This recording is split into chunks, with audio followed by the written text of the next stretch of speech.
My coworker used AI to summarize our meeting, and it called everyone by their actual problems. Our coworker Jenna used an AI note-taker for the Monday meeting because she said typing drained her creative battery. The summary was supposed to list action items.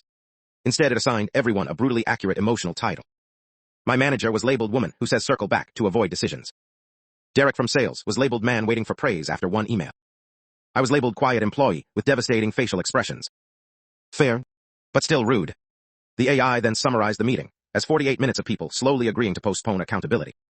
Nobody spoke for almost 10 seconds. Then our manager asked who had trained the software. Jenna said it was just listening objectively.